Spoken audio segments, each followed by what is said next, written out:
રાજકોટ જિલ્લાના ઉપલેટામાં નગરપાલિકા દ્વારા કરવામાં આવતા વિકાસના કામોમાં વ્યાપક ભ્રષ્ટાચાર અને હલકી ગુણવત્તાના કામોને લઈને શહેરીજનોને વિપક્ષમાં ભારે રોષ જોવા મળી રહ્યો છે। શહેરના રોડ રસ્તા, ગટર અને સ્ટ્રીટ લાઇટ જેવી પાયાની સુવિધાઓના અભાવે લોકો પહેલેથી જ ત્રાહિમામ પોકારી ઉઠ્યા છે।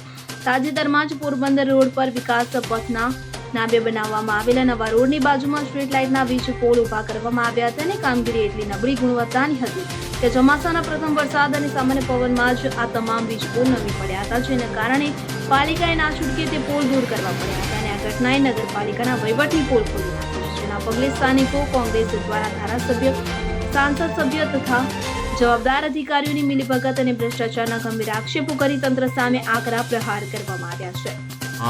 એવું નથી, હકીકતમાં ફાઉન્ડેશન જે છે એ એસ્ટિમેટ મુજબના જે ફાઉન્ડેશન ભરેલા છે ત્યાં બ્લેક સોઇલ હોવાને લીધે ફાઉન્ડેશનની હાઈટ જે નિયમાનુસાર હોવા છતાં એક બે વાહનની ટક્કર લાગવાને કારણે થાંભલા બની ગયેલું હોય છે, જેની અત્રેની કચેરીએ જાણ થતાં અત્રેથી તરત કોન્ટ્રાક્ટરને જાણ કરવામાં આવેલ હતી અને તેમને આજે ફાઉન્ડેશનનો ઇસ્યુ આવેલ છે તો એમને ઊંડા અને પોળા ફાઉન્ડેશન કરવાની સૂચના આપવામાં આવેલ છે, જે અન્વયે કોન્ટ્રાક્ટર દ્વારા અત્યારે કામગીરી સ્ટાર્ટ કરવામાં આવેલ છે। જો કોન્ટ્રાક્ટર જવાબ નહીં તો એની આગળ તો એની ડિપોઝિટમાંથી આપણે રકમ કટ કરી લખી કાર્યવાહી કરવાની હાથ ધરવામાં આવશે। સરફરાઝ કોડી, ઉપલેટા।